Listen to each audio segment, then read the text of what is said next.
शाम का नाश्ता करके माँ बेटी बैठे थे, तभी रिया ने रात वाली बात उठा दी और बोली, मुझे पहले लड़के की तस्वीर दिखाओ माँ, फिर मैं फैसला करूँगी हाँ या ना का।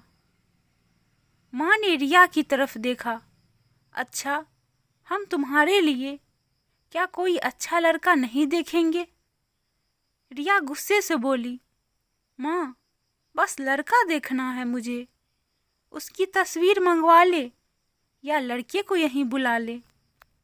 माँ ने डांटा, पागल है, शर्म नहीं आती? चल दफा हो जाओ अपने कमरे में। बाबा भी आ गए, क्यों डांट रही हो मेरी बच्ची को? रिया बाबा के पास गई और जाकर कहने लगी, बाबा मुझे लड़का देखना है। बाबा ने मुस्कुराकर कहा, हाँ बेटी, तुम्हारी मर्जी से ही करेंगे शादी। कल मैं उसकी तस्वीर मंगवा लूँगा। लड़के का अपना होटल है, पढ़ा लिखा है, प्यारा है, लेकिन रिया को तो लड़का देखना था। लड़का तो प्यारा है। रिया ने हाँ कर दी। 10 दिनों में रिया की शादी हो गई। रिया का हमसफर आनंद था और अरेंज मैरिज थी। ना कभी मुलाकात हुई, ना कभी कोई बात, कभी एक दूसरे को मिले भी नहीं। ये ऐसा पवित्र रिश्ता होता है जो दो अजनबी एक जान हो जाते हैं, जो कभी जिंदगी में मिले भी ना हो, 2 पल में एक दूसरे की जान बन जाते हैं। पहली रात थी। आनंद कमरे में आया, हाथ में आइसक्रीम पकड़ी हुई रिया नजरें झुकाए बैठी थी। आइसक्रीम तो रिया की फेवरेट थी। आनंद को नमस्ते की। आनंद पास बैठ गया। आनंद थोड़ा शर्माता भी था। आइसक्रीम खाते हुए बोला, जितने पैसे शादी पर खर्च किए, इतने की काश में आइसक्रीम खा लेता। रिया का घूंघट उठाकर बोला, आप खाओगी पहले? तो रिया ने शर्माते हुए मना कर दिया। फिर आनंद ने प्यार से कहा, खा ले, प्यार बढ़ेगा। रिया को आइसक्रीम दी और खुद भी खाने लगा। रिया सारी आइसक्रीम खा गई। आनंद ने जब पूछा, आइसक्रीम पूरी खत्म कर दी? रिया मुस्कुराने लगी, वो तो मैं खा गई। आनंद भी मुस्कुराने लगा, बहुत कंजूस हो आप, पहले कहती नहीं खाती और अब देखो सारी की सारी खा गई हो। यह आइसक्रीम 50-50 की थी। रिया आनंद को पहली ही रात इतना तो समझ गई थी कि आनंद दिल का बहुत अच्छा है। रात भर मोहब्बत भरी बातें होती रही। जिंदगी अपनी असल मंजिल की तरफ मुड़ गई थी। वक्त गुजरने लगा। रिया के भाई की शादी थी। रिया 4 महीने की प्रेग्नेंट भी थी। रिया ने आनंद से कहा, मुझे भाई की शादी में जाना है। आनंद ने रिया के पास बैठकर बोला, रिया, डॉक्टर ने आपको लंबी यात्रा करने से मना किया है, इसीलिए मैं कोई रिस्क नहीं लेना चाहता। मैं नहीं इजाज़त दे सकता शादी में जाने की। रिया को बहुत गुस्सा आया। आनंद, पागल हो गए हो क्या? मेरे भाई की शादी है और आप कह रहे हैं कि नहीं जाना। आप मुझे कार में बैठाकर आराम से छोड़कर आ जाएं। बस। आनंद ने रिया का हाथ पकड़ा, मोहब्बत से फिर समझाने लगा, रिया, क्यों बेकार की जिद करती हो? डॉक्टर ने यात्रा करने से मना किया है तो मैं नहीं जाने दे सकता। तुमको तुम लापरवाह हो जाती हो और मैं तुमको किसी के भरोसे नहीं छोड़ सकता। इतना कहकर आनंद कमरे से बाहर चला गया। रिया रोने लगी। रिया ने अपनी माँ को फोन किया। आनंद मना कर रहा है शादी में आने के लिए। माँ ने समझाया, बेटा अगर वो कह रहा है तो मत ही आओ। लेकिन रिया की भाभी और भाई जिद करने लगे, क्यों नहीं आने दे रहा है आनंद हमारी बहन को। वो रात को आए, आनंद भी घर पर था। कहने लगे कि मेहंदी है, 3 ही दिन की बात है, रिया को लेने आए हैं। आनंद ने रिया की तरफ देखा। रिया, मैंने क्या कहा था तुमसे? रिया ने नजरें झुका ली, कमरे में चली गई उठकर। आनंद को गुस्सा तो बहुत था, लेकिन उसने सब्र कर लिया। 2000 रुपया जेब से निकाले, रिया को दिए। ये कुछ पैसे रख लो, बाकी और चाहिए तो ले लेना, मैं आऊँगा कल। रिया बहुत खुश थी। आनंद ने अपने सीने से लगाया रिया को। अपना ख्याल रखना रिया। फिर रिया शादी में चली गई। मेहंदी की रात रिया की बुआ की लड़की भी आई हुई थी। डांस भी किया, काफ़ी एंजॉय किया। बारात वाले दिन जब भाई की बारात लड़की वालों के घर पहुंची तो बारिश हो रही थी। गली में काफ़ी कीचड़ था। रिया का पांव फिसला, गिर गई।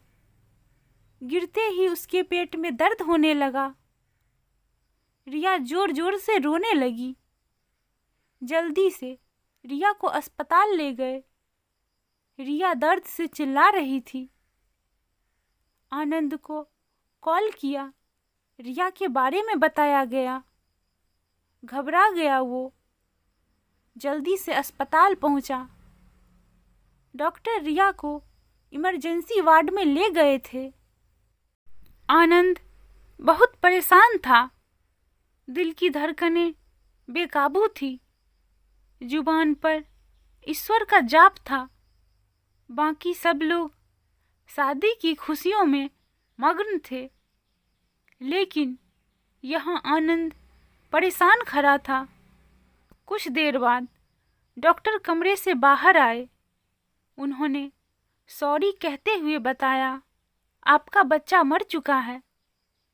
आनंद बेजान सा होकर कुर्सी पर बैठ गया है। भगवान से हिम्मत मांगकर जल्दी से वार्ड में गया। रिया रो रही थी। आनंद को देखकर मुंह मोड़ लिया। आनंद पास बैठ गया, सर पर हाथ फेरने लगा। अच्छा चल, चुप कर मेरी सोनी, रोना बंद कर, बस ऊपर वाले की मर्जी थी। रिया फूट फूट कर रोने लगी। आनंद, मुझे माफ कर दे, मुझसे गलती हो गई। आनंद ने आंसुओं से भींगी हुई पलकों को चूम लिया।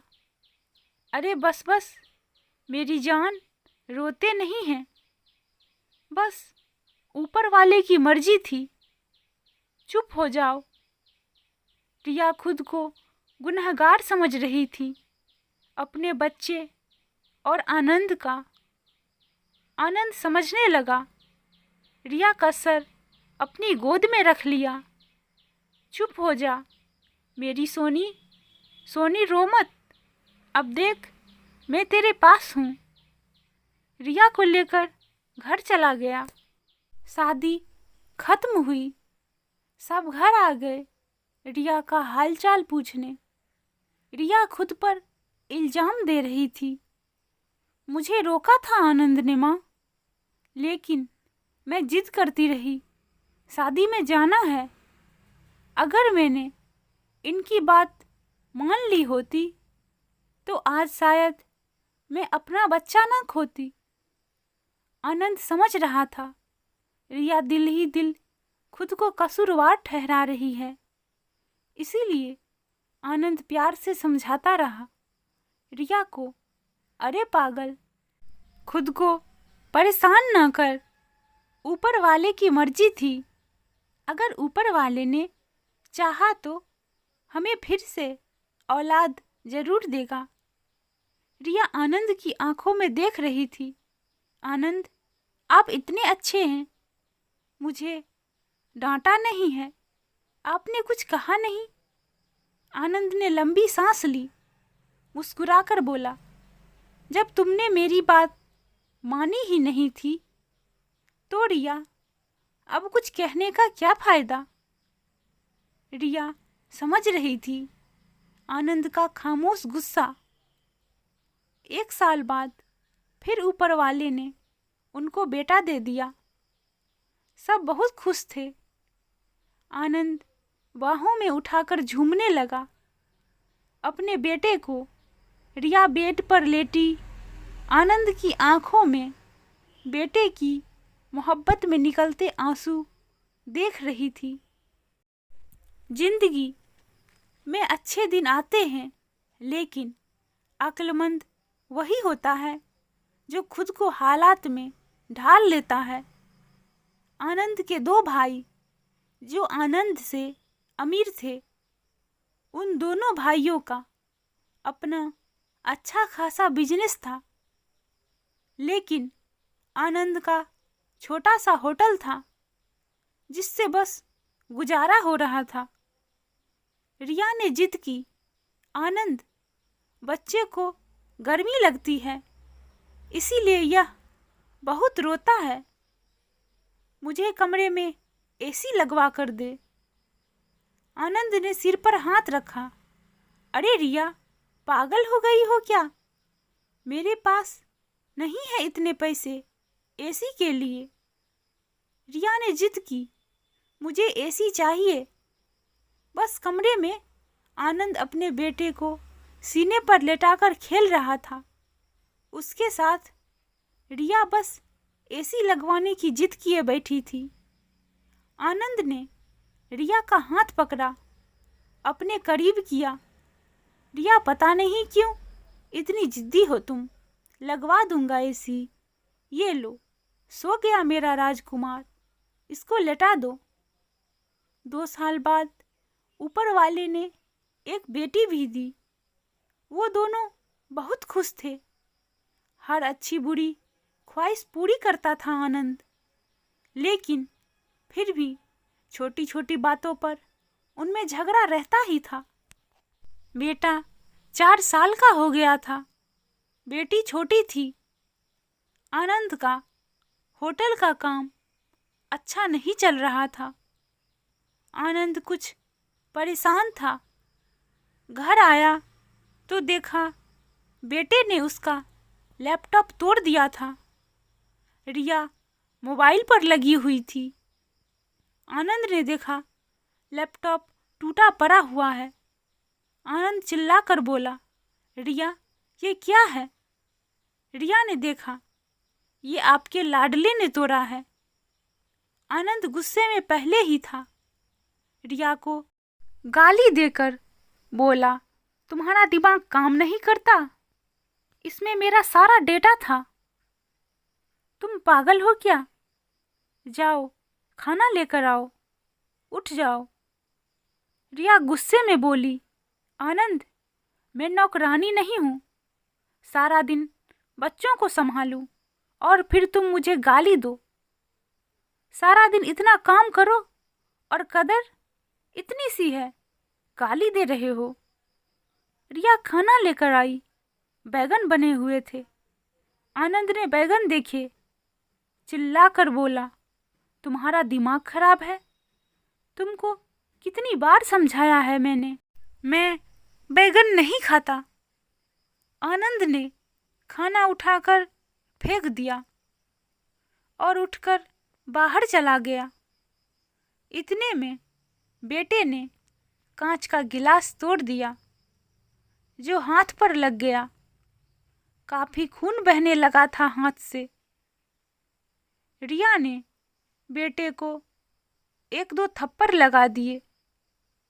बहुत तंग आ गई हूं मैं तुम बाप बेटे से। बेटे को उठाकर कमरे में ले गई। रो रही थी, साथ ही उसे बोल रही थी, 5 साल हो गए इस इंसान के साथ, पर कोई कदर ही नहीं। फिर बेटे के जख्म पे मरहम लगाने लगी। इतने में बेटी भूख से रोने लगी। बेटी को गोद में उठाया। इस इंसान की ऐसी हरकतें रही तो गुजारा मुश्किल हो जाएगा। रात भर आनंद गायब रहा। रिया ने भी फोन करके नहीं पूछा। रिया ने अपनी माँ को बताया, आनंद आजकल ना खर्चा दे रहा है, ना अच्छे से बात करता है, गालियां देता है। माँ ने कहा, अच्छा हम करते हैं बात उससे। आनंद को महसूस हुआ उसने अच्छा नहीं किया रिया के साथ। आज घर जाकर रिया को सॉरी करूंगा। घर आया, देखा घर में रिया के माँ बाप, चाचा सब आकर बैठे हुए थे। आनंद ने रिया की तरफ देखा। रिया खामोश रही, नमस्ते किया। उसके बाद बात तो शुरू हो गई। माँ चिल्लाकर बोली, क्यों बेटा, तुम खर्चा क्यों नहीं देते हो रिया को, क्यों गालियां देते हो? आनंद को बहुत गुस्सा आया। घर की बात ही हम दोनों सुलझा लेते। आनंद ने गुस्से से कहा, इसको सब कुछ देता हूं, बस तमाशा लगाना चाहती है। रिया भी गुस्सा थी। वो भी गुस्से में बोली, क्या देते हो? वो महीने में 10,000 देते हो, जिसका दोनों बच्चों को दूध भी पूरा नहीं होता। एहसान करते हो मुझ पर, तुम्हारे बच्चों पर खर्चा करती हूँ। बहस इतनी बढ़ गई कि सबके सामने आनंद ने रिया को थप्पड़ मार दिया। रिया की माँ को बर्दाश्त नहीं हुआ। वो अपनी बेटी को साथ ले गई, दोनों बच्चे भी साथ ले गई। आनंद ने भी नहीं रोका। उससे रिया नाराज होकर चली गई। रिया को थप्पड़ ज्यादा जोर का लगा था, निशान बन गया था चेहरे पर। माँ भी रोने लगी। न जाने पहले भी कितना जुल्म करता होगा मेरी बेटी पर कमीना इंसान। आनंद पहले से ही अपने होटल की वजह से परेशान था, काम ना होने की वजह से, और अब ये परेशानी बन गई। रिया मायके में थी, आनंद यहाँ था, घर में परेशान था। हालात इतने खराब हो गए कि आनंद को अपना होटल बेचना पड़ा। 2 महीने गुजर गए। दोनों ने एक दूसरे से बात तक ना की। दोनों गुस्से में थे। आनंद कहता, खुद गई है, खुद वापस आए। रिया की अकड़ थी, मनाने आएगा तो ही जाऊंगी। दिन गुजरते गए, 8 महीने गुजर गए, कोई बातचीत नहीं हुई। आनंद के एक दोस्त ने आनंद से कहा, विदेश जाना है तो बताओ, मेरे पास एक ही वीजा है। हालात काफी बुरे थे। आनंद विदेश चला गया, नंबर बंद हो गया। 1 साल गुजर गया।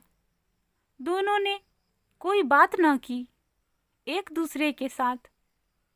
रिया भाई से खर्चा लेती, बच्चों का दूध या फिर कोई दूसरी जरूरी सामान का। भाई कब तक दे सकता था खर्चा? उनके भी अपने बच्चे थे।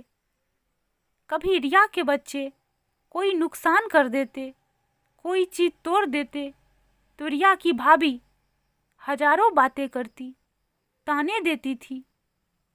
रिया चुपचाप सुन लेती थी। क्या करती? आखिर किसी को कुछ बताती भी ना थी। दीपावली का दिन था। रिया ने भाई से कहा, पैसे दे दो, बच्चों को शॉपिंग करवानी है।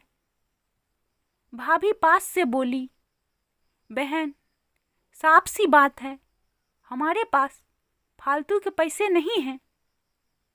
उसी इंसान के साथ गुजारा नहीं तो तलाक लेकर किसी दूसरे से शादी कर लो। जाओ यहाँ से। रिया उस दिन बहुत रोई थी। उसे एहसास होने लगा था, आनंद तो मेरे सर का ताज है। आनंद दुबई में बच्चों को याद कर बहुत रोता था। रिया पागल, बात कुछ थी नहीं और तूने यह क्या कर दिया। उधर रिया के भाई ने रिया के लिए एक आदमी देखा जिसकी पत्नी की मृत्यु हो चुकी थी, 4 बच्चे थे। उसके भाई ने रिया से कहा, बस आनंद से तलाक ले लो, इस आदमी से शादी करके घर बसा लो। अपना रिया की आंखें भीग गई थी आंसुओं से। जल्दी से मोबाइल निकाला, आनंद को फोन लगाया। नंबर बंद आ रहा था। रिया रोने लगी, मुझे आनंद के पास ही जाना है, मुझे कोई शादी नहीं करनी किसी से। उधर आनंद का भी दिल तड़पा। उसने सोचा, मेरी रिया तो मासूम सी है, थोड़े से गुस्से पर नाराज हो जाती है ना, खुद ही माफी मांग लूंगा अपनी जान से। वो टिकट करवा हिंदुस्तान वापस आ गया। रिया रो रो कर भगवान से अपने पापों, अपनी गलती की माफी मांग रही थी। ऊपर वाले मुझे माफ कर दे, मुझे मेरा आनंद वापस कर दे। रात भर रोती रही। सुबह बेटे को नाश्ता करवा रही थी तो दरवाजे पर घंटी बजी। भाभी ने दरवाजा खोला। सामने देखा आनंद खड़ा था। रिया की नज़र पड़ी आनंद पर तो हाथ से दूध का कप छूट गया। नंगे पांव दौड़ते हुए जाकर आनंद के सीने से जा लगी। चीख चीख कर रोने लगी, आनंद मैं बहुत प्यार करती हूँ तुमसे। आनंद के पांव पकड़ लिए, माफ कर दो आनंद। आनंद ने रिया का माथा चूमा, आंसू साफ किया। तुम भी माफ कर दो मेरी जान, मैंने गुस्से में ज्यादा बोल दिया था। बच्चों को सीने से लगाया, आनंद प्यार करने लगा। रिया के भाई और भाभी की आंखों में आंखें डाल रिया गर्व से बोली, मेरा परमेश्वर मेरा हमसफर है। मेरे पास आप लोगों का बहुत बहुत धन्यवाद। वो आनंद के साथ घर वापस आ गई। दोनों खुशी से सब बातें भूलकर जीने लगे। लेकिन वो इस समाज को इतना बता गए कि जज्बात में जुदा हो जाना बहुत आसान है, लेकिन जुदा होकर जीना बहुत मुश्किल है। जो धर्म एक हमसफर महसूस कर सकता है, वो कोई और नहीं समझ सकता। गलत फैसला लेकर जिंदगी बर्बाद ना करें। ये सब वक्त के साथ बदल जाता है। हाँ, अगर नहीं बदलता तो हम सफ़र। अगर कोई नाराज है या घमंड में है तो जाओ, मना लो, राजी कर लो एक दूसरे को, इससे पहले कि फिर देर हो जाए। अगर मेरी कहानी किसी के भी दिल में घर कर गई तो मेरा मकसद पूरा हो जाएगा। आजकल छोटी छोटी बातों पर घर उजड़ रहे हैं। अगर थोड़ी बर्दाश्त कर लें तो ऐसे घर ना उजड़े। दोस्तों, सही कहा ना मैंने? आपकी क्या राय है इस कहानी के बारे में? आप कमेंट करके हमें बताएं। Subscribe, share and like